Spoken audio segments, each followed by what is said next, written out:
Et alors nous avons commencé à travailler sur le projet. Nous avons finalisé 14 mois après. Et il nous dira, bon, comme le projet est déjà fin prêt, vous pouvez rentrer dans votre base. Et je suis en train de chercher les moyens pour mettre en œuvre le programme. Et 2 semaines après, il va nous faire la guerre. Nous allons appeler Kinshasa pour dire, écoutez, vous nous faites la guerre, pourquoi? Il dit, non, non, nous n'avons pas encore toute la maîtrise des unités des FARDC. Il y en a qui répondent encore à l'ordre de l'ancien président Joseph Kabila, mais nous allons les maîtriser. Cela va continuer un mois après, 2 mois. C'est ainsi que nous avons compris que non, apparemment ça devient sérieux. Et nous avons commencé à développer des mécanismes de nous défendre. Alors nous allons commencer à nous défendre, évidemment, et c'est cela qui a conduit à une guerre ouverte entre eux et nous. Et donc, voilà comment la guerre est partie. Jusqu'aujourd'hui, elle ne s'est jamais terminée et nous avons été surpris de voir que, au fait, celui qui nous menait la guerre, c'est Tshisekedi lui-même, que le régime appelle aujourd'hui des patriotes. C'est ce qu'on appelle le wazalendo. C'est wazalendo en Kiswahili, c'est un terme Kiswahili mais qui signifie en français patriote. Ça signifie que le gouvernement de notre pays a fait des extrémistes haineux des patriotes. Et ils ont eu un appui extérieur de l'armée burundaise qui les appuyait et qui les protégeait. Et même ils sont allés au-delà d'Ouvira.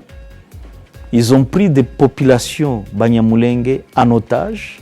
Ils ont créé tout un blocus autour de Bulenge et où ils ont commencé à tuer des gens à petit feu par la faim. Ils ont commencé aussi à utiliser des drones pour massacrer les gens à l'intérieur de Bulenge. C'était une situation insupportable. Alors lorsqu'ils nous ont attaqués, eh bien, nous avons dit, c'est une occasion pour nous, évidemment, de ramener aussi la paix dans cette partie du pays. C'est ainsi que nous sommes allés jusqu'à Ouvira pour créer des conditions de vie pour tout le monde. Mettre fin au massacre, mettre fin à la politique de discrimination, mettre fin à la politique de haine ethnique, briser le blocus qui était autour de Minembwe et permettre aux populations de Minembwe de souffler un peu, de vivre encore une fois, parce que les gens mouraient tous les jours. Voilà pourquoi nous sommes allés là-bas. Bien, vous savez, les gens veulent faire une différence entre les FDLR et les FARDC. Moi, je dois vous dire la vérité. Et la vérité, c'est que il n'y a pas d'FDLR, il n'y a pas de FARDC. Ils sont tous les mêmes. Ils travaillent ensemble. Là où on dit que les FDLR ont tué, en réalité, ce sont les alliés des FARDC. Ils travaillent ensemble, ils sont toujours ensemble, ils opèrent ensemble. Vous ne pouvez pas trouver un endroit où il y a seulement les FDLR, où il n'y a pas les FARDC. Il n'y a pas un endroit où il y a les FARDC sans les FDLR. Ils sont toujours ensemble. Et déjà, les FDLR se sont donné le luxe même de porter des noms congolais pour camoufler leur identité dans l'armée congolaise. Donc, les massacres qu'il y a eu à Walikale, ce sont les massacres des forces gouvernementales, c'est-à-dire de cette coalition gouvernementale qui est constituée des FARDC, des FDLR, des Wazalendo, qu'on appelle les patriotes, à cause de leur haine contre des communautés congolaises. Mais il y a également des mercenaires qui sont là et qui ont toujours été là.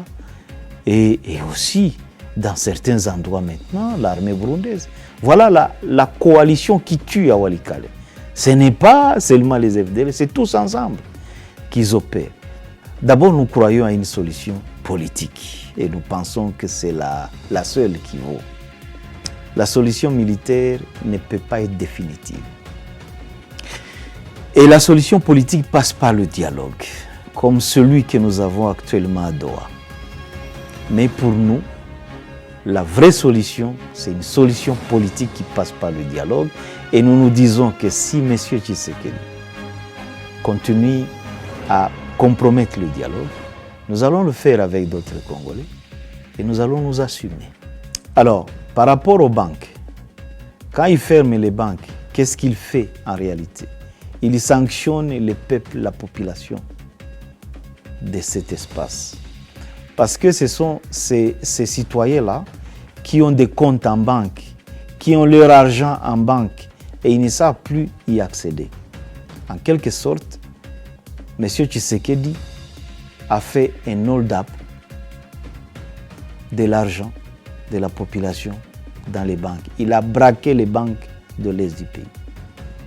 Parce que les informations que nous avons, c'est qu'il n'y a pas de traces de l'argent de la population dans ces côtes-là.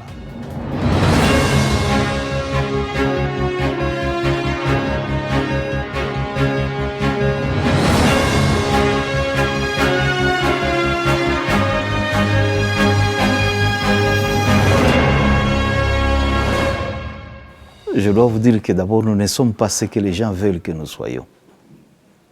Nous sommes ce que nous sommes. Nous sommes tous des Congolais et la plupart d'entre nous sont des enfants des réfugiés et d'autres sont des réfugiés. Nous sommes cette partie des Congolais qui ont été discriminés et que certains politiques congolais veulent faire passer pour des étrangers et même pour des Rwandais. Parce que tout simplement, ces politiciens congolais surfent sur des antivaleurs dont la discrimination, la persécution des personnes à cause de leur morphologie, à cause de leur faciès. Et voilà pourquoi ils nous traitent de tout ce qu'ils veulent nous traiter. Mais nous sommes tous des Congolais, nous militons pour nos droits à la survie, nous militons pour nos droits de citoyenneté, que nous voulons que tout le monde le respecte. Nous militons pour la refondation de notre pays parce que nous pensons que l'État congolais n'existe pas. S'il existe sur papier, il existe. Il n'existe pas dans les faits, dans la réalité de nos populations. Parce que la manière dont le pays est gouverné, ça montre à suffisance que les gouvernants qui sont là ont démissionné par rapport à leurs obligations de résoudre les problèmes des sociétés. Voilà, nous sommes une réponse à cela.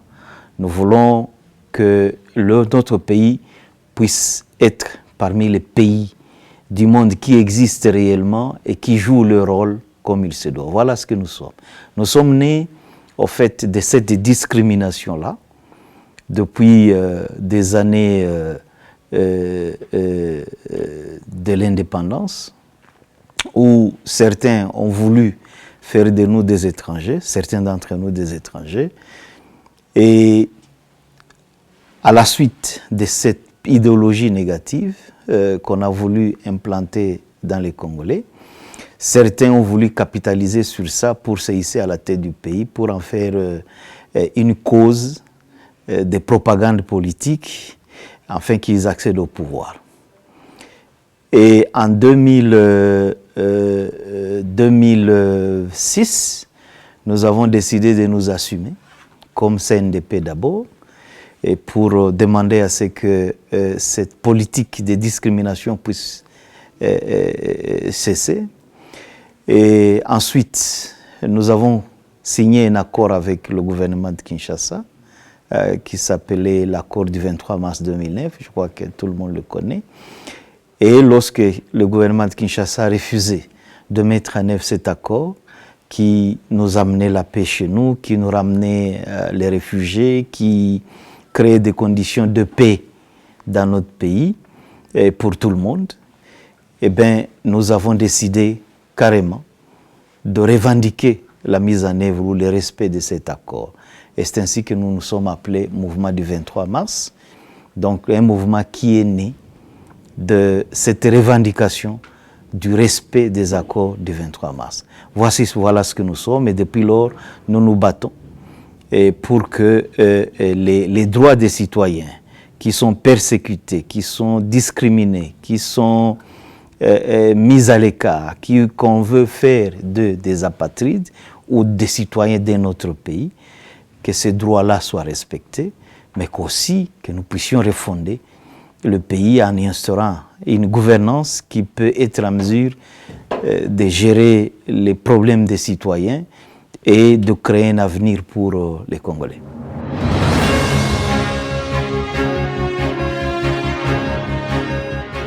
Bien, c'est des questions d'incapacité politique à répondre aux besoins réels de notre société. Alors, pour pouvoir rester au pouvoir, il se fabrique un bouc émissaire, il se fabrique un ennemi commun aux Congolais, et qu'on appelle aujourd'hui le Rwanda ou le Munyarwanda. Le Munyarwanda est perçu dans une certaine classe politique congolaise comme étant l'ennemi du Congolais. C'est un ennemi fabriqué, juste pour justifier l'incapacité des autorités à répondre au fait, aux besoins de la société, aux problèmes de la société.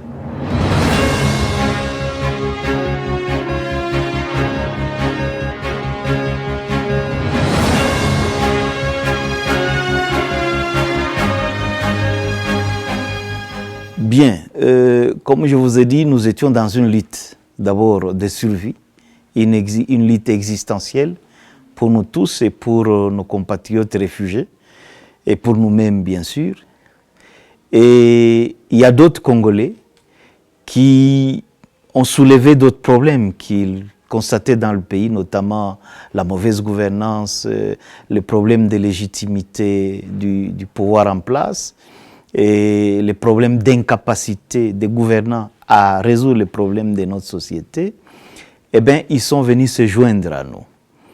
Et ensemble, nous avons décidé de créer un nouveau cadre où nous allons accueillir tout le monde, parce que, évidemment, tous ces Congolais-là, certains avaient des partis politiques, d'autres avaient des mouvements citoyens, d'autres étaient dans la société civile, et d'autres étaient des personnalités politiques et qui ont décidé de nous joindre. Alors nous avons dit, écoutez, nous créons d'abord dans un premier temps un cadre qui nous accueille nous tous, qui nous permet nous tous de nous exprimer, et d'exprimer ce que nous voulons pour ce pays, d'exprimer nos rêves et de dénoncer également le mal qui mine le pays et qu'ensuite cette structure-là pourra évoluer vers autre chose. Donc c'est une structure temporaire que nous avons créée qui s'appelle AFC.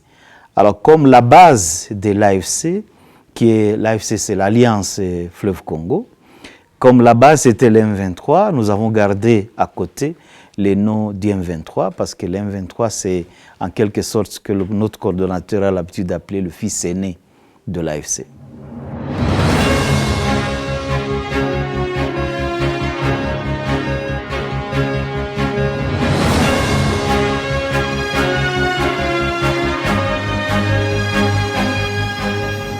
Je commencerai d'abord par avant 2019, parce qu'avant 2019, nous avons eu suffisamment de contacts avec le parti politique de l'opposition, les partis principaux de l'opposition, qui s'appelait UDPS à l'époque.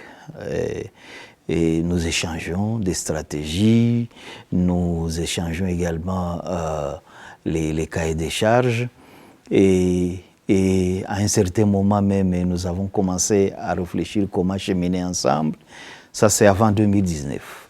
Et tout cela se faisait donc de manière tout à fait secrète.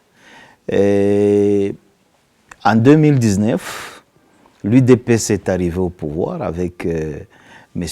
Tshisekedi. Et nous avons pensé que c'était une opportunité pour nous de pouvoir finalement faire ce que nous avons toujours rêvé faire pour notre pays, c'est-à-dire refonder l'État congolais. Et au-delà de la refondation des problèmes, enfin de l'État congolais, nous disions que nous allions également nous pencher sur la question de la sécurité à l'est du pays, la question de la pacification de l'est du pays, la question des réfugiés.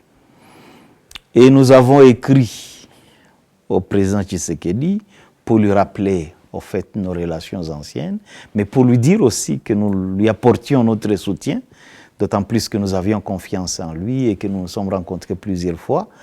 Et nous lui avons dit que nous étions sur le sol congolais, et parce que vous savez qu'en 2019, nous étions fatigués de rester en refuge.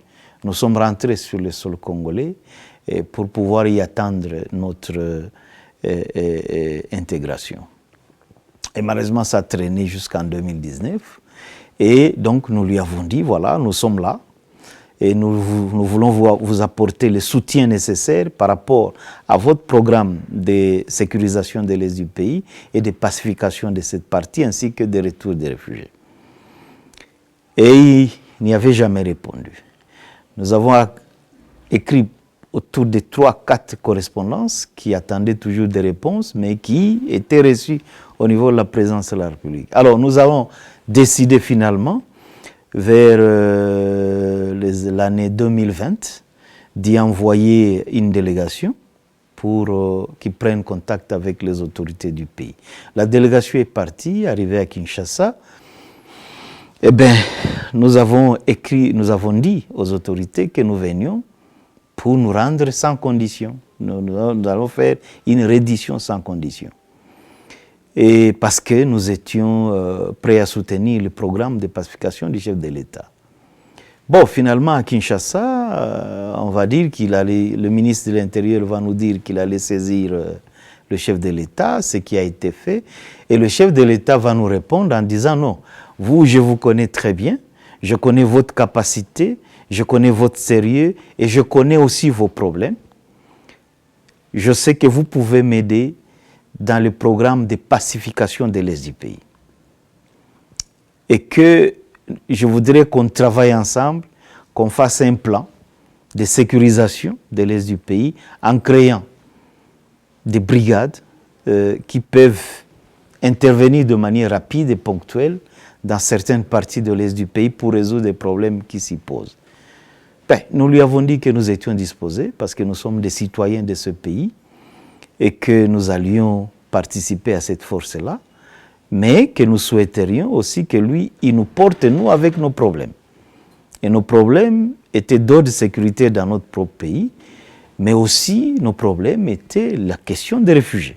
Nous avons des parents qui sont dans les camps de réfugiés, que nous voulons, nous nous battons depuis des années pour qu'ils reviennent au pays, et que nous souhaiterions qu'ils nous aident aussi à ramener nos parents au pays.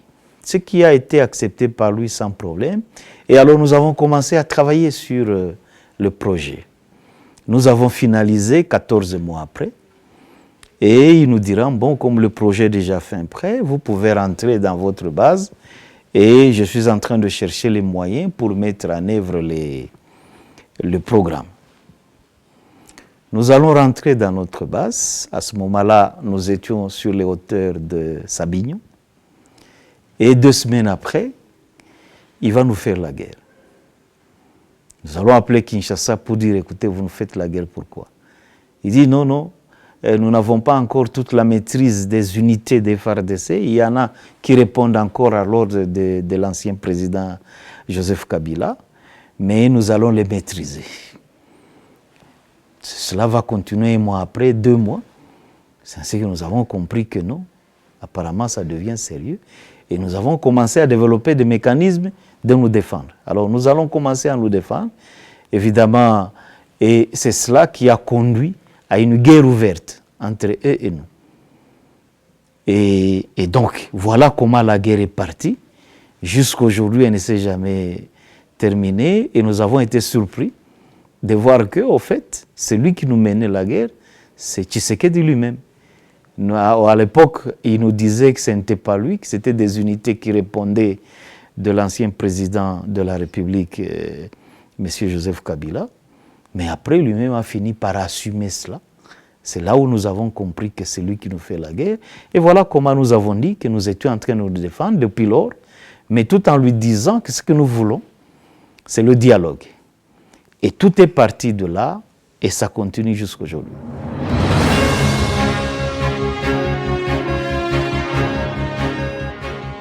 Nous n'avons jamais compris ce revirement-là, à quoi ça rime et qu'est-ce qui a justifié tout ça. Ce que nous avons constaté simplement, c'est que l'homme a assumé les actes ou l'action militaire de son armée. Il assume et il continue à l'assumer jusqu'aujourd'hui.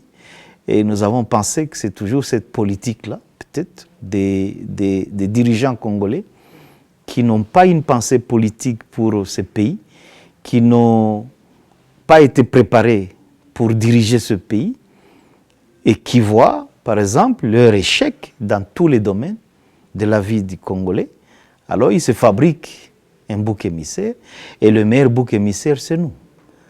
À la différence que là où nous nous gérons, eh bien, nous faisons la différence. Parce que nous résolvons le problème de la société, de notre société. Mais lui, là où il gère, évidemment, c'est la jungle. Tout le monde le sait, tout le monde peut le témoigner.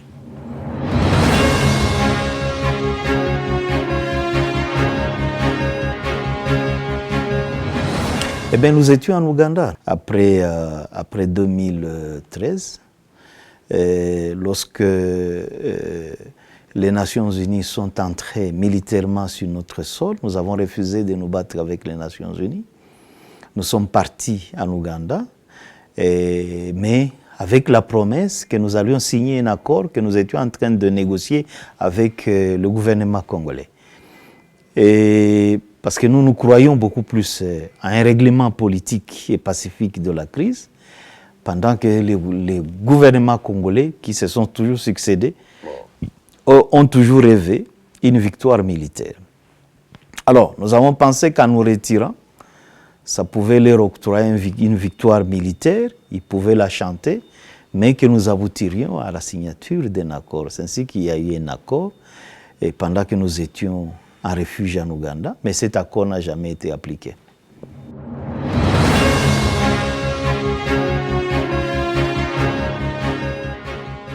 Oui, il y en a au moins 4.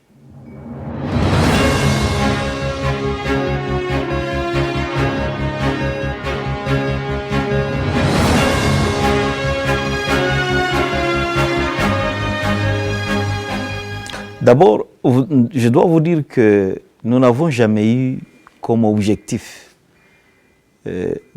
l'objectif premier de notre lutte, de prendre des entités pour les contrôler et les gérer.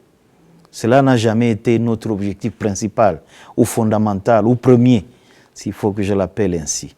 Nous avons hérité des situations dans des espaces où nous sommes allés par la faute du gouvernement, qui chaque fois utilise des espaces pour tirer sur nous. Et nous, la meilleure manière de nous défendre, c'est d'aller faire taire les armes à la source. C'est ainsi que, de fil en aiguille, nous nous sommes retrouvés à prendre des entités. Ouvira, c'était également la même chose. Nous étions un peu plus loin d'Ouvira. Nous croyions à un cessez-le-feu que nous avions signé à Doha. Et nous pensions que le régime de Kinshasa allait le respecter. Mais cela n'a jamais été le cas. Chaque fois qu'on se met d'accord sur une chose, ce que nous décidons à Doha ne se répercute jamais sur le terrain. Sur la réalité est différente toujours de ce que nous nous disons à Doha. Et toujours par la faute du gouvernement, parce qu'il n'a jamais cessé de nous attaquer. Ce qui est arrivé à Kamanyola, c'est aussi dans cette même logique, où pendant que nous attendions le respect du cessez-le-feu, il commence à tirer sur nous et à vouloir nous prendre des espaces.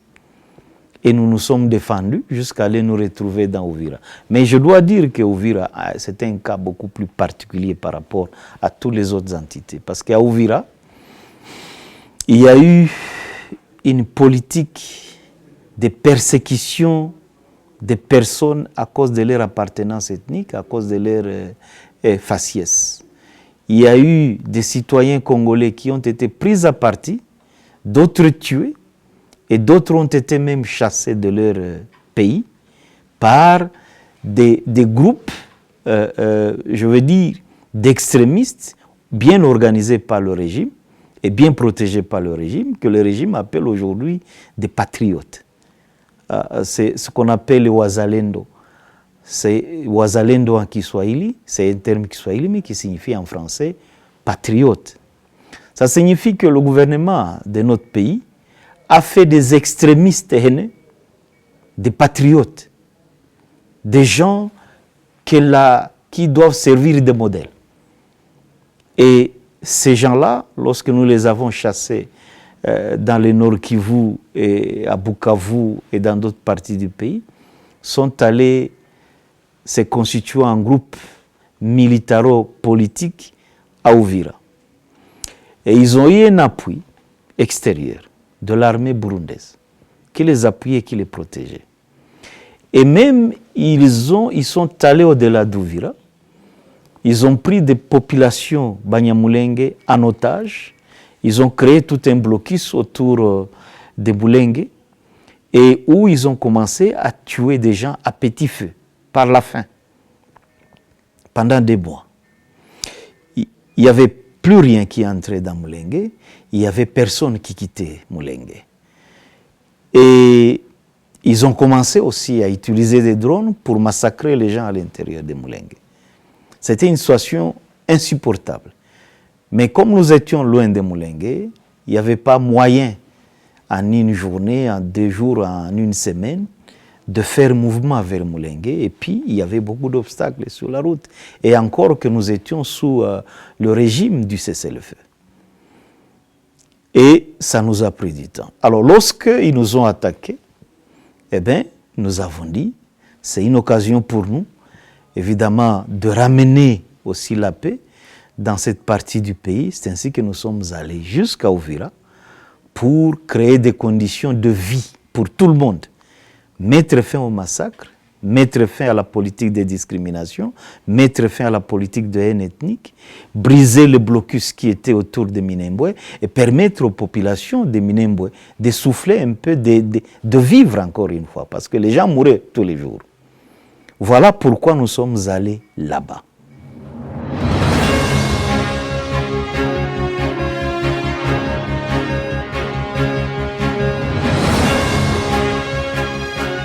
Je dois vous dire que, et ça fait partie de ma déception personnelle, et nous avons écrit plus de 16 correspondances à la médiation et à la facilitation pour leur expliquer les problèmes d'Uvira, pour leur expliquer les problèmes des violations du cessez-le-feu, pour leur expliquer que ce que nous décidions à Doha n'avait aucun impact sur le terrain. Et que donc il fallait qu'on se remette en cause, qu'on revoie ce que nous faisons. Malheureusement, nous n'avons jamais reçu une seule correspondance en réponse aux 16 correspondances que nous avons envoyées. Et encore aujourd'hui, nous continuons à en envoyer. Mais aucune réponse. Alors pour nous, nous avons dit, écoutez, si la réalité est telle qu'elle, et qu'il s'agit de notre pays, parce que la médiation, les médiateurs, c'est un autre pays, les facilitateurs, c'est un autre pays. Et tout ce qui nous accompagne, c'est des étrangers qui ne sont pas des Congolais, qui n'ont pas la même appréhension des problèmes congolais comme nous, qui ne sont pas nécessairement concernés comme nous. Alors nous avons dit, écoutez, c'est de toutes les façons notre pays, nous devons prendre nos responsabilités. Voilà pourquoi nous assumons. Et nous faisons en sorte que nos populations, là où nous sommes, puissent vivre en paix, malgré que les accords que nous signons n'ont aucun impact sur le terrain. Et d'ailleurs, à un certain moment,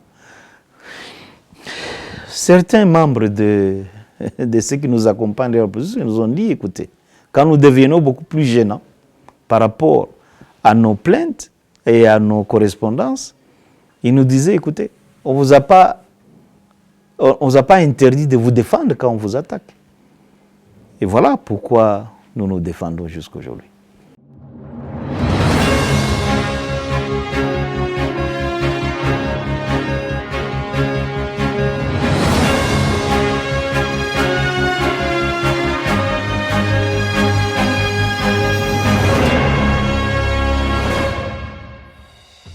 Bien, je dois préciser ici que notre retrait de Uvira avait été demandé par l'État américain de manière directe à l'AFC M23 pour, d'après leur justification, pour permettre à ce qu'on reprenne les discussions à Doha. Nous avons dit que c'est vrai, il n'y a pas de problème, parce que pour nous, ce qui importe aujourd'hui, c'est la solution politique, ce n'est pas la solution militaire. Mais nous avons montré ce que nous avons déjà fait par le passé et comment ça s'était soldé. Par exemple, pour Walikale, nous avions fait une concession au nom de la paix. Et personne ne nous l'avait demandé, je dois préciser pour Walikale. Personne ne nous avait demandé. Mais nous avions fait une concession en disant, écoutez, ça pourrait nous permettre de créer des conditions de paix et aussi de créer une zone tampon qui ferait en sorte que nous ne nous battions pas, mais que nous allions discuter à Doha. Malheureusement, vous savez ce qui s'est passé. Les troupes gouvernementales sont venues, ils ont investi au Walikale et ils ont commencé à tirer sur nos soldats. Ils ont tué même des populations civiles qui croyaient avoir collaboré avec nous. Et nos soldats sont morts à cause de ça. Ils ont amené des drones qui tiraient sur nos militaires pendant que nos militaires se repliaient. Et nous avons dit que nous n'allons plus, nous ne pouvons plus commettre la même erreur. Alors, nous avons dit aux Américains que ce que nous voulons maintenant, c'est qu'en nous retirant, nous voulons avoir une force neutre qui va garder nos populations, parce que vous savez, Uvira et ses environs, c'est plus d'1 million d'habitants, que vous ne pouvez pas abandonner comme ça là, sans sécurité, sans administration. Vous serez en train de créer une jungle. Et la jungle, vous savez ce que c'est. Le Congo, c'est déjà une jungle. Il ne faut pas non plus qu'on en rajoute. Alors, nous avons demandé aux Américains de disposer d'une force neutre, parce que la demande vient d'eux. Comme ça, nous savons que nos populations restent en sécurité, parce qu'il était inconcevable pour nous et inacceptable que les troupes gouvernementales, avec tout ce qu'ils ont fait à Uvira et dans les environs, reviennent pour faire la même chose. Nous avons dit non. Et c'était ça la condition que nous avons posée en disant, écoutez, qu'il faut qu'une force nette vienne. Bon, évidemment, entre les moments où nous avons quitté Uvira et les moments où la force nette doit venir, évidemment, il y a un temps. Et c'est ce temps-là qu'il faut gérer, que nous tous nous devons gérer. Entre-temps, la force nette, parce que vous avez posé la question, la force nette, elle est où? C'est vrai qu'à l'époque, par exemple, en 2022, lorsque l'EAC est intervenu au Congo, et qu'on nous avait demandé de nous retirer, nous avions remis nos espaces à la force nette de l'EAC. Et qui les a pris, qui a commencé à les gérer. Évidemment, par la suite, le gouvernement congolais est venu les investir, mais au moins nous savions que nous avions laissé ça à l'EAC. Si le gouvernement congolais ne l'avait pas compliqué, la force de l'EAC allait nous permettre au moins de rendre impossible la reprise des hostilités et de poursuivre le dialogue et de le conclure. Peut-être qu'aujourd'hui, on aurait déjà tout conclu. Si jamais on avait une force comme celle-là, qui était restée sur le terrain et qui jouait sa mission comme il se devait.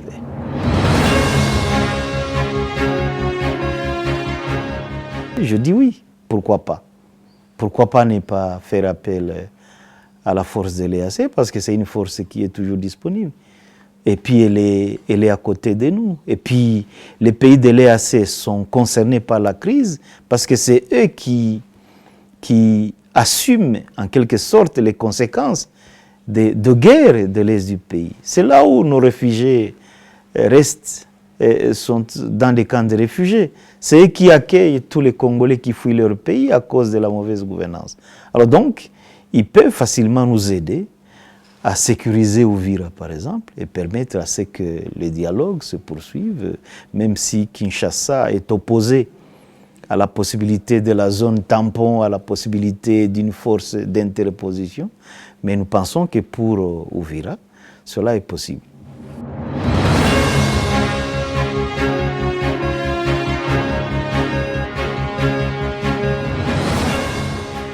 Bien, vous savez, les gens veulent faire une différence entre les FDLR et les FARDC.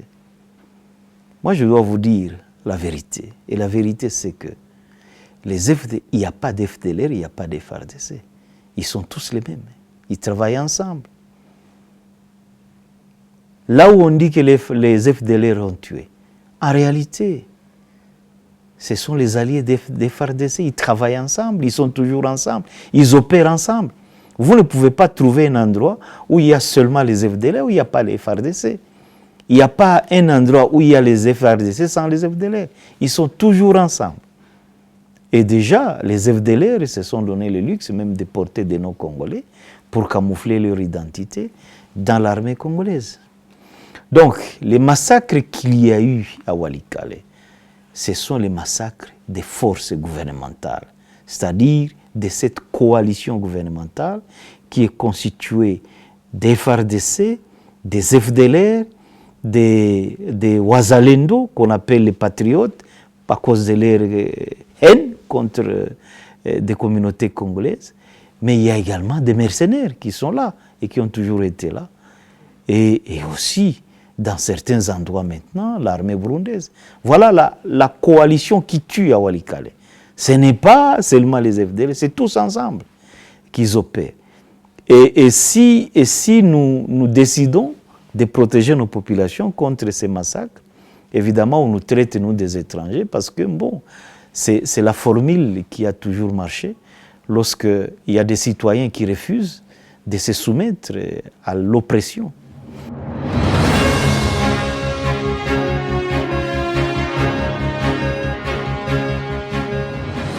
D'abord, je dois vous dire que la guerre que nous menons, c'est une guerre où il n'y a pas de ligne de front. Ça n'existe pas. Vous ne pouvez pas me dire que voilà, les M23, leur position est celle-ci et les FARDC, c'est celle-là. Il n'y a pas de ligne de front. Ça, c'est... Donc, je ne peux pas vous dire que nous allons nous retirer jusqu'à tel endroit, que nos forces seront à tel endroit, et c'est des FARDC à un autre endroit.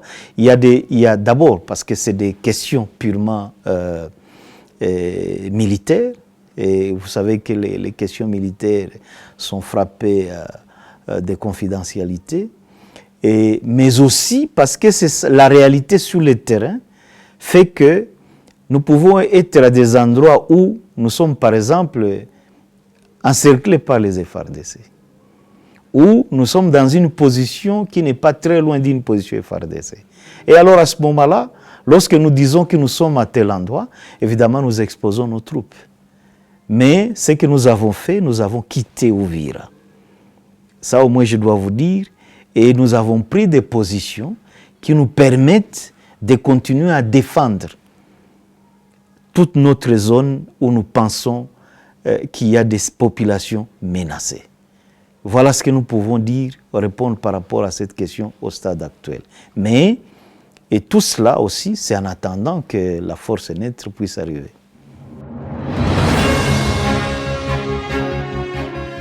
D'abord, nous croyons à une solution politique et nous pensons que c'est la seule qui vaut. La solution militaire ne peut pas être définitive. Et la solution politique passe par le dialogue, comme celui que nous avons actuellement à Doha. La seule insuffisance de Doha, c'est que le partenaire avec lequel nous parlons n'a aucune volonté politique pour régler politiquement le conflit. Lorsque nous nous mettons d'accord sur une chose, il dit autre chose à sa population. Lorsque nous disons cesser le feu, il continue la guerre, il n'a jamais arrêté la guerre. Lorsque nous nous mettons sur la table des négociations, il nous envoie des gens sans mandat pour venir négocier avec nous. Et lorsqu'il faut nous accorder sur une virgule, sur un point, sa délégation n'a aucun pouvoir de décider. Il faut chercher M. Tshisekedi, là où il est dans les Nganda, dans les boîtes de nuit, pour obtenir son aval. Et ça pose problème. Mais pour nous, la vraie solution, c'est une solution politique qui passe par le dialogue. Et nous nous disons que si M. Tshisekedi continue à compromettre le dialogue, nous allons le faire avec d'autres Congolais et nous allons nous assumer. Parce que Tshisekedi, c'est vrai, il est une partie du problème, il faut parler avec lui. Mais s'il n'y a pas de bonne volonté de lui, il n'est pas plus congolais que tous les autres Congolais. Donc nous pouvons nous mettre ensemble avec d'autres Congolais et décider de l'avenir de notre pays et décider des solutions aux causes profondes des conflits dans l'est du pays.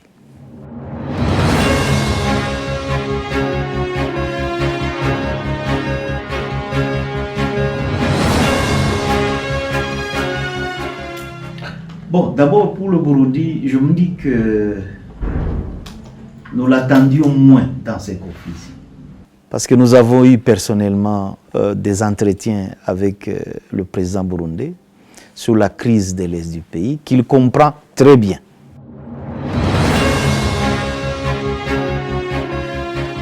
Et ça, c'était en 2022.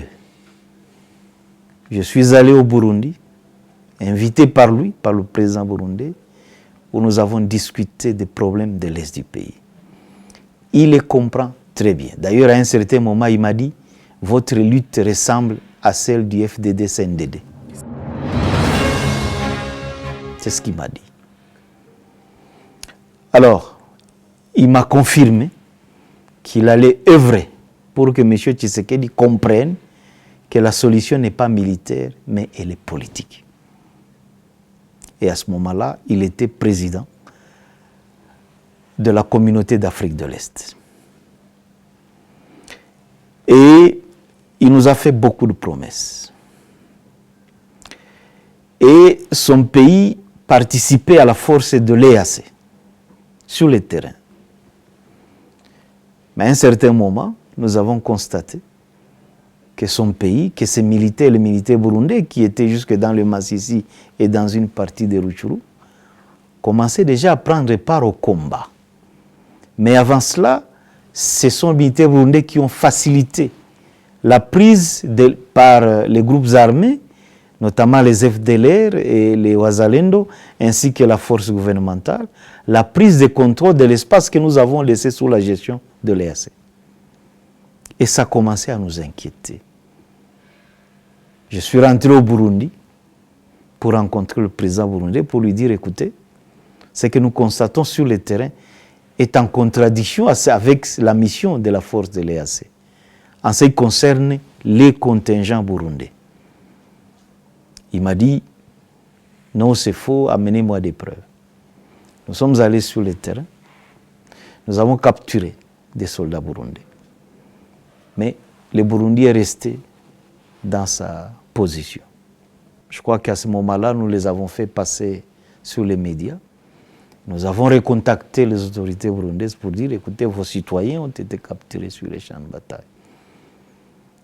Ils nous ont dit, c'est des soldats comme tous les autres, vous pouvez en faire ce que vous voulez. Et ça nous a peiné. Mais nous avons compris par cela que le Burundi assumait sa nouvelle posture par rapport à nous. Et à un certain moment, on croyait que le Burundi était là, peut-être pour comprendre, parce que c'était ça les explications qui avaient été données plus tard, qu'ils étaient là pour rechercher leurs opposants, les raids de Tabara, les Forebou et autres. Nous nous sommes dit, mais ces gens-là, est-ce qu'ils sont dans les Massissi? Est-ce qu'ils sont dans les Rutshuru? On ne les avait jamais vus. Et moi, je peux vous dire que depuis que je suis dans notre lutte, je n'ai jamais croisé quelqu'un qu'on me présente comme étant un soldat de Forebou ou de Red Tabara. Jusqu'au temps actuel. Je n'ai jamais vu l'armée burundaise vous dire qu'il a capturé un combattant de Forebou ou de Red Tabara, comme ils le disent. Par contre, ce que je constate, c'est que je les vois sur les champs de bataille en train de combattre nos militaires. Alors, et c'est cela qui nous peine, parce que le président burundais est celui qui croyait à une solution politique. Mais il se retrouve en train de combattre aux côtés de ceux qui nous créent des problèmes dans la région. Les FDLR. Mais sur le plan international, ils sont condamnés, ils sont poursuivis. Mais comment un pays peut se rallier aux FDLR? Les Wazalendo, mais c'est des criminels. On ne comprend pas. Finalement, dans quoi le Burundi est? Pourquoi il est engagé sur le terrain congolais? On ne l'a jamais compris. Mais, curieusement, ils se battent avec leur toute dernière énergie, où ils envoient des brigades sur le terrain pour venir nous combattre. Nous n'avons jamais compris. Chaque fois, nous passons le message au Burundi en disant, écoutez, nous n'avons aucune prétention territoriale ou politique sur le Burundi. Nous ne sommes pas inscrits dans l'option du changement du régime au Burundi. Ça n'a jamais, parce que Burundi, c'est un pays, c'est un peuple frère. Et nous pensons que nous avons un avenir avec le Burundi, un avenir radieux, non pas un avenir de guerre et de conflit. Voilà. Donc, jusqu'au stade actuel, nous continuons à envoyer des messages positifs au Burundi, mais nous n'avons jamais compris pourquoi les Burundis s'entêtent à nous combattre aux côtés de tous ces criminels de guerre, y compris même M. Tshisekedi, qu'il devait lui amener sur la table de négociation avec lui, mais par contre il l'a pris dans la guerre. C'est des contradictions que nous n'avons jamais réussi à concilier.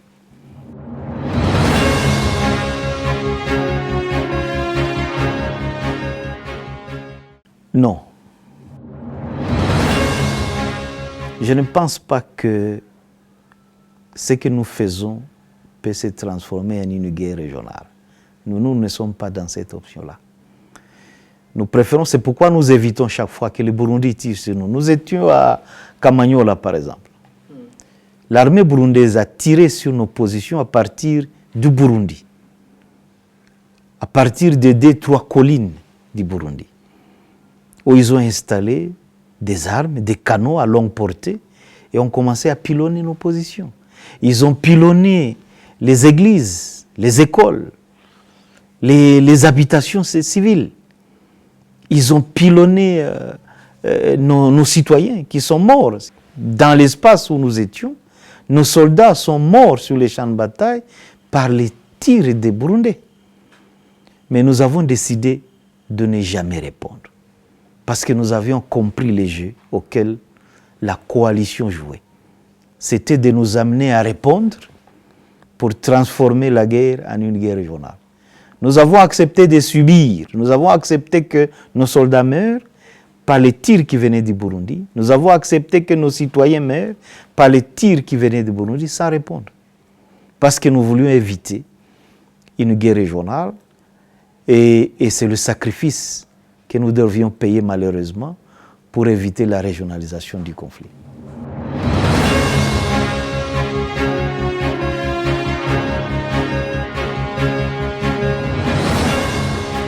Notre choix, c'est de les affronter sur le sol congolais. S'ils nous attaquent, et ils nous ont attaqués plusieurs fois sur le sol congolais, nous nous sommes défendus. Mais nous avons refusé de les affronter sur le sol burundais. Parce que ce n'est pas notre pays. Nous nous battons sur notre pays, nous nous battons pour nos problèmes internes, nous ne nous battons pas pour des problèmes des Burundais. Les Burundais, c'est un peuple mature qui a sa façon de régler ses problèmes, et nous ne pouvons pas nous ingérer. Nous ne voulons pas faire comme eux. Parce que si nous faisons comme eux, nous les justifions. Si nous entrons dans leur guerre contre eux, nous les justifions. Nous justifions leur présence chez nous. Nous avons refusé de jouer cela. Mais nous allons continuer à payer le prix. Mais s'ils nous retrouvent sur notre territoire national, eh bien, comme tout le temps, nous allons continuer à nous défendre.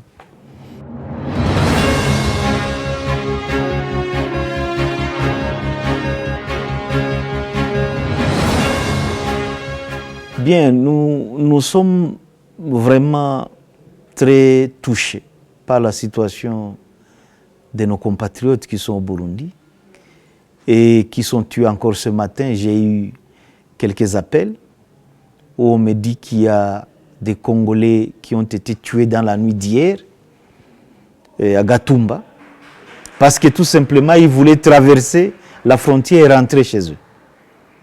Nous avons des témoignages et des témoignages des gens qui nous demandent de les aider à rentrer au pays, mais que l'armée burundaise et la police burundaise empêchent de rentrer au pays. Nous avons facilité, même les capturer, les militaires burundais, certains militaires burundais que nous avons capturés sur les champs de bataille, nous leur avons facilité à rentrer chez eux. Ils sont rentrés chez eux libres. Mais nous demandons aux Burundais de laisser nos populations rentrer dans leur pays. Parce que de toutes les façons, le retour d'un réfugié dans son pays est fondé sur des principes de volontariat. C'est internationalement connu. Et le Burundi est signataire des conventions de Genève. Il connaît les règles du jeu. On ne peut pas empêcher quelqu'un à rentrer dans son pays. Maintenant, Uvira a été pacifié. tous ces extrémistes sont partis. Les communautés vivent ensemble. Je ne sais pas pourquoi la paix à Uvira gêne autant le Burundi. Je ne comprends pas. Peut-être que le président Ndayishimiye doit nous expliquer. Lorsque nos communautés se mettent d'accord, vivent ensemble, ils cohabitent, en quoi cela gêne le Burundi? En quoi cela est une menace contre le Burundi? C'est tout cela que je ne comprends pas. Alors, si c'est une menace pour le Burundi, ce n'est pas une menace pour nos populations qui vivent malheureusement dans les camps, ou disons misérablement dans les camps des déplacés ou des réfugiés. Nous ne voulons que personne alors au Congo puisse vivre l'expérience des camps de réfugiés comme celle que nous avons vécue.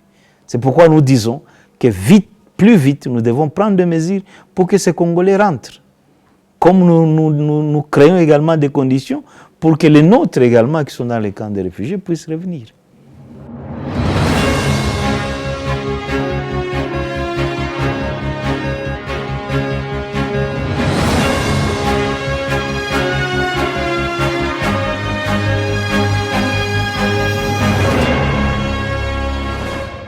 Non, je ne peux pas le dire malheureusement. Je dois vous dire aussi ici la vérité. La vérité, c'est que Kinshasa n'a jamais changé sa position. Kinshasa n'est jamais venu à Doha en réalité pour négocier.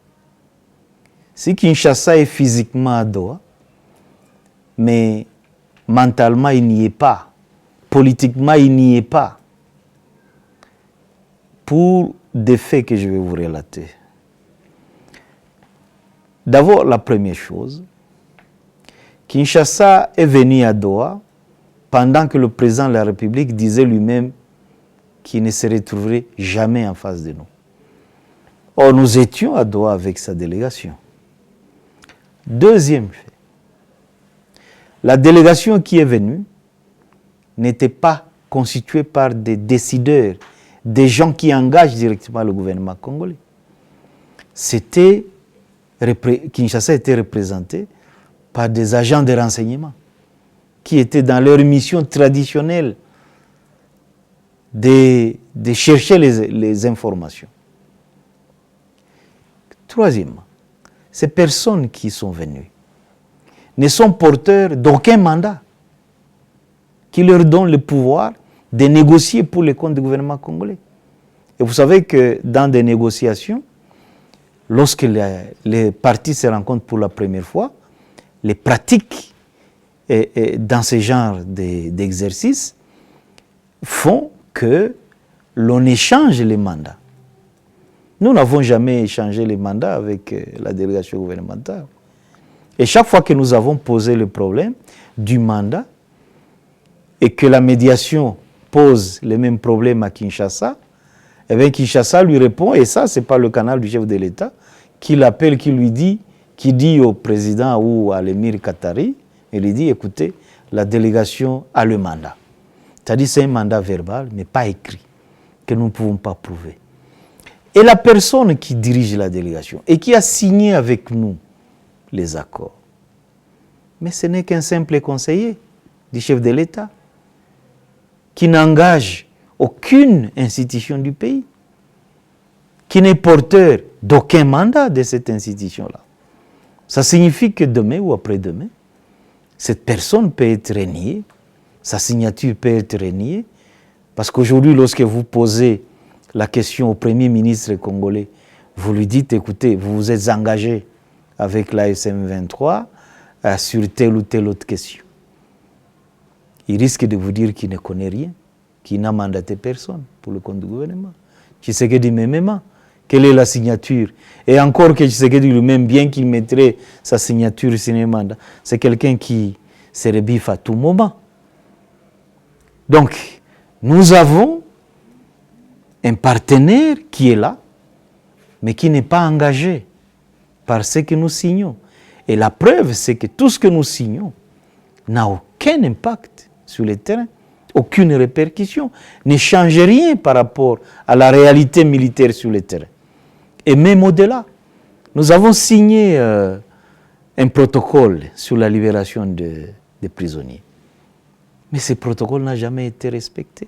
Nous avons libéré plus de 1382 prisonniers de guerre, des militaires FARDC, Ouazalendo et des policiers.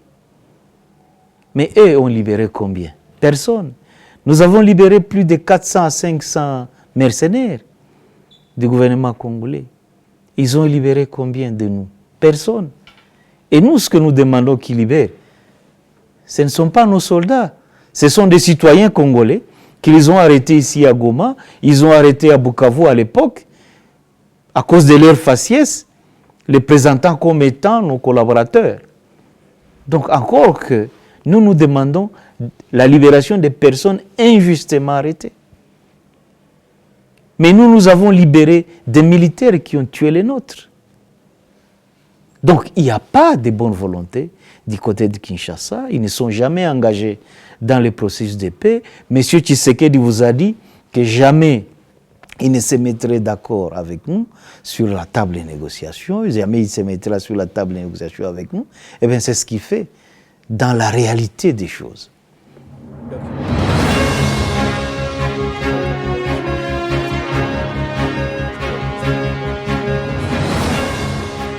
Oui, d'abord, je dois dire que c'est des protocoles qui nous permettent de faire face aux causes profondes des conflits. Il y a des protocoles qui sont liés d'abord aux deux accords que nous avons signés, notamment le cessez-le-feu, la libération des prisonniers.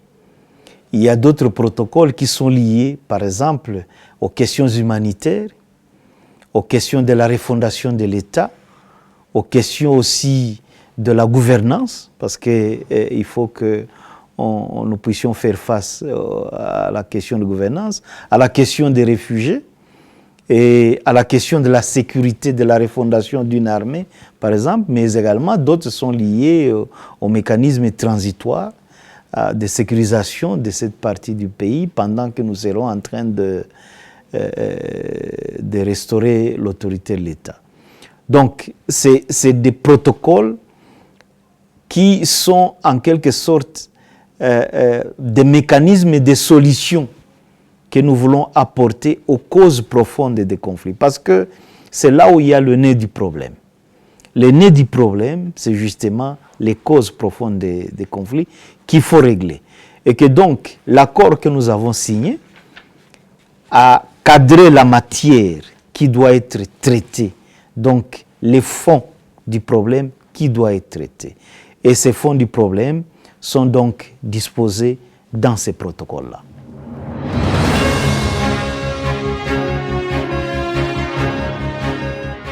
Bien, je continue à croire dans le processus de Doha comme un processus qui, à un certain moment, peut aboutir à une solution.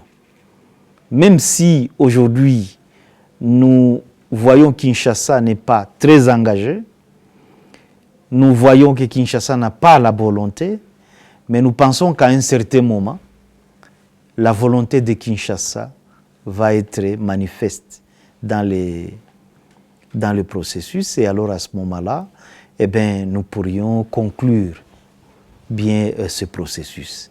Et vous savez, Kinshasa continue à croire à la guerre. Il continue à croire aux armes qu'ils achètent.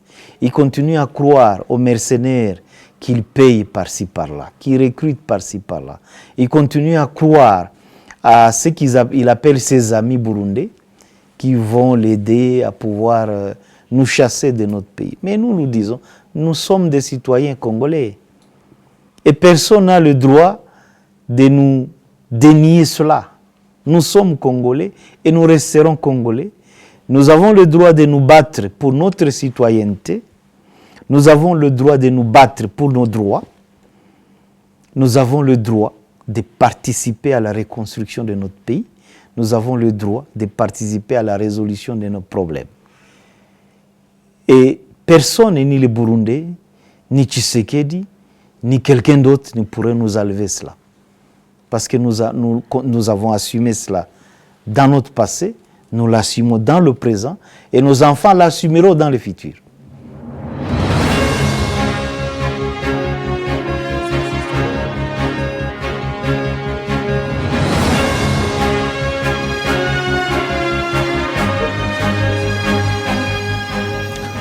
je dois vous dire que nous faisons face à une population qui est fatiguée, une population qui veut se libérer, une population qui a été malmenée, qui a été en quelque sorte désabusée par Kinshasa, une population qui n'est pas gouvernée, qui a été tuée à tout moment.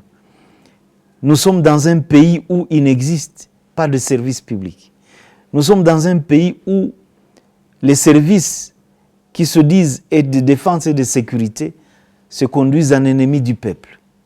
Nous sommes dans un pays où aucun droit n'est reconnu à aucun citoyen, au-delà de la Constitution.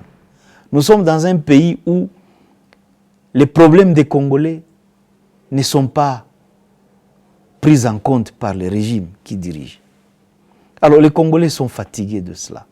Nous sommes dans un pays aussi où des Congolais, lorsqu'ils déposent leur bulletin dans l'urne, personne ne prend en compte cela.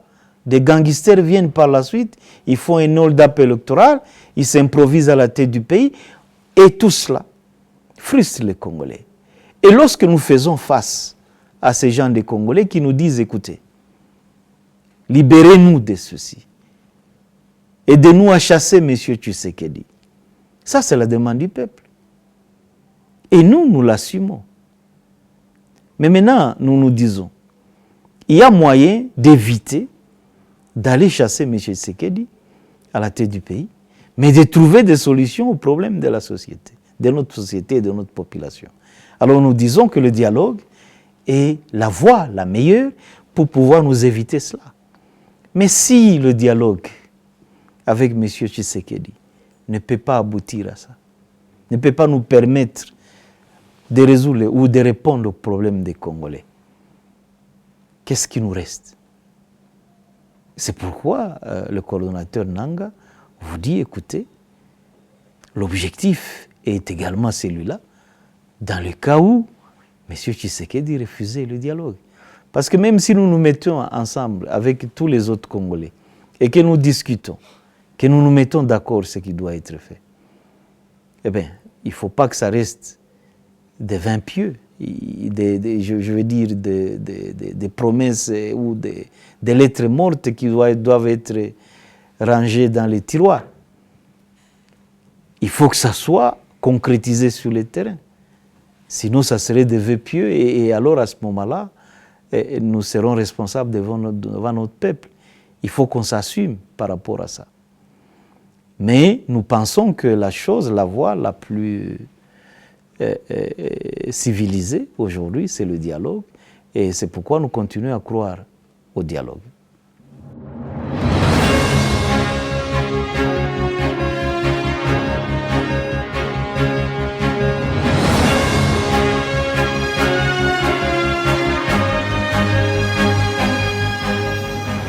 D'abord, nous pensons à l'AFC M23 qu'il est important que nous puissions définir une vision pour ce pays.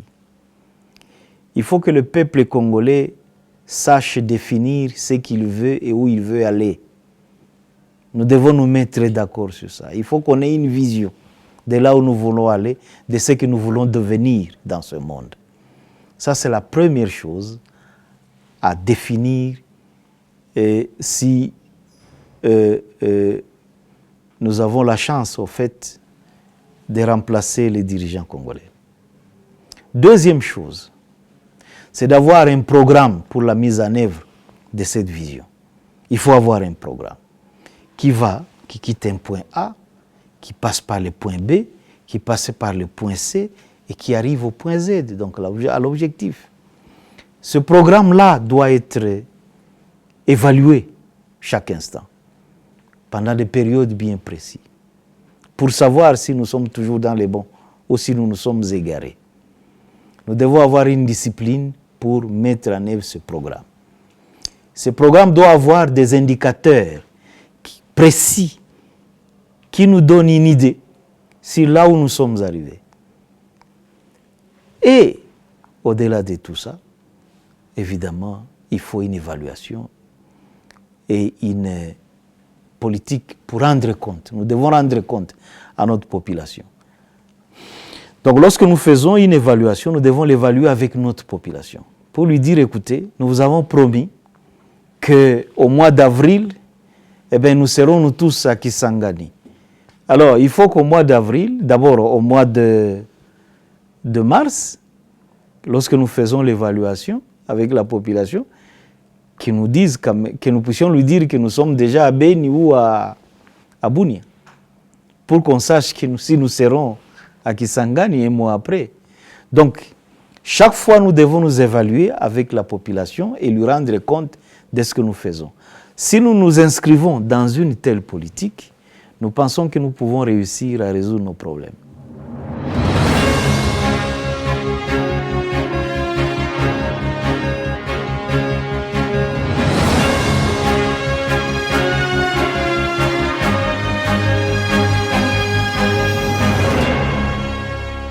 Oui, il faut dire d'abord que c'est des challenges que nous avons hérités du régime de Tshisekedi, qui a décidé d'affamer le peuple en fermant les banques, mais aussi en fermant les frontières, parce que pour lui, les importations qui sont faites au niveau des frontières que nous contrôlons ne valent rien. Ils ont été sortis du système et cela signifie qu'il a interdit à ce que ces espaces soient approvisionnés à partir de l'extérieur. Alors, par rapport aux banques, quand il ferme les banques, qu'est-ce qu'il fait en réalité? Il sanctionne le peuple, la population de cet espace. Parce que ce sont ces citoyens-là qui ont des comptes en banque, qui ont leur argent en banque et ils ne savent plus y accéder. En quelque sorte, M. Tshisekedi a fait un hold-up de l'argent de la population dans les banques. Il a braqué les banques de l'Est du pays. Parce que les informations que nous avons, c'est qu'il n'y a pas de traces de l'argent de la population dans ces côtes-là. Ça, c'est la première chose. La deuxième chose, lorsqu'il décide de fermer les frontières, ça signifie qu'il décide de ne plus approvisionner la population. Sachant très bien qu'il a semé l'insécurité dans les milieux ruraux, à telle enseigne que les milieux ruraux ne produisent plus rien, il n'y a plus de champs, il n'y a plus d'élevage, et que maintenant nous commençons à vivre de l'extérieur, des produits extérieurs.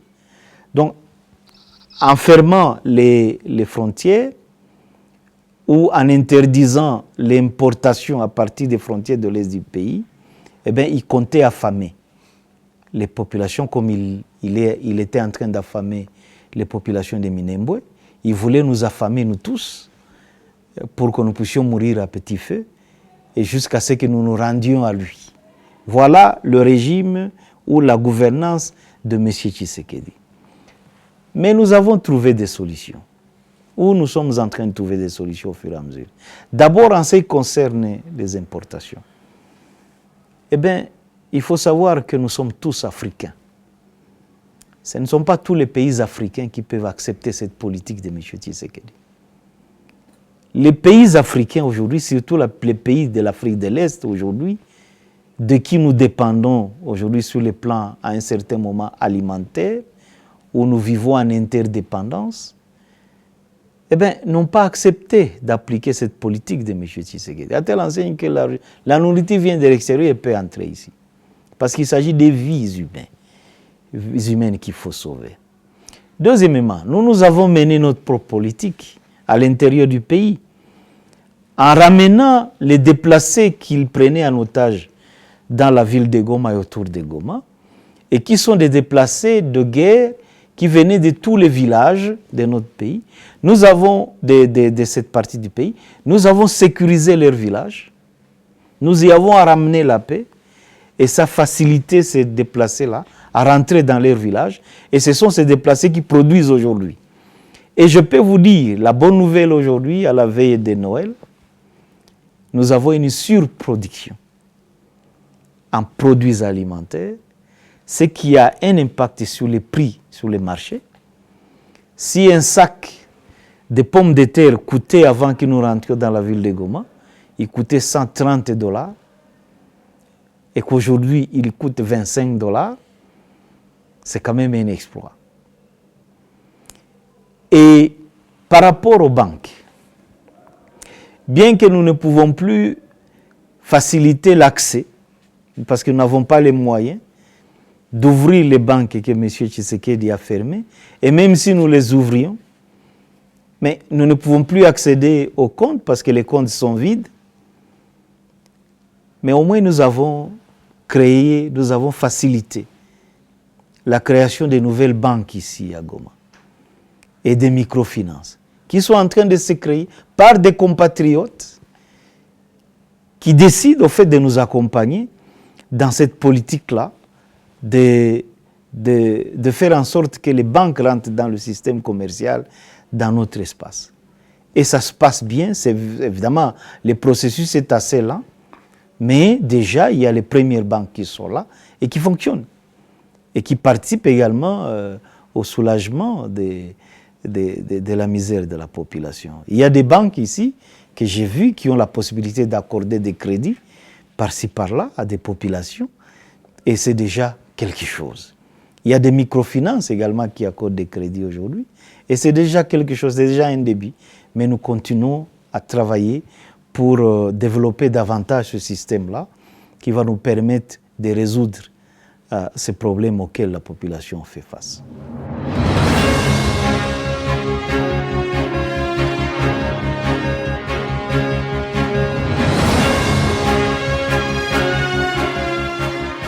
Non, nous avons parlé de ces questions à Doha, où nous avons demandé de manière prioritaire, et cela dans ce que nous avons appelé les mesures de construction de la confiance ou de rétablissement de la confiance. Nous avons demandé à ce que les banques soient ouvertes, que les Congolais accèdent à leurs comptes. Mais Kinshasa nous a répondu que cette question-là est une cause de conflit. Alors nous sommes posés la question de savoir mais comment l'argent de la population peut se transformer en une cause de conflit. Nous n'avons jamais compris cela. Et que c'était quand même un peu indécent qu'un gouvernement qui dirige le pays puisse avoir ses propres causes de conflit qui nous présentent pour que nous puissions les résoudre. Et c'est là où nous nous sommes dit que cette indécence-là, c'est la démission pratiquement de l'État par rapport à ses responsabilités. On ne peut pas faire un hold-up des banques, des caisses ou des comptes des citoyens et les transformer en cause de conflit. Parce que Kinshasa détient la solution à ça. Il suffit qu'il ordonne que les banques commencent à opérer dans notre espace et que la population accède à ses comptes pour que cette cause-là soit résolue. Pourquoi l'amener sur la table des négociations comme cause profonde des conflits? On n'a jamais compris ce langage du régime de Kinshasa.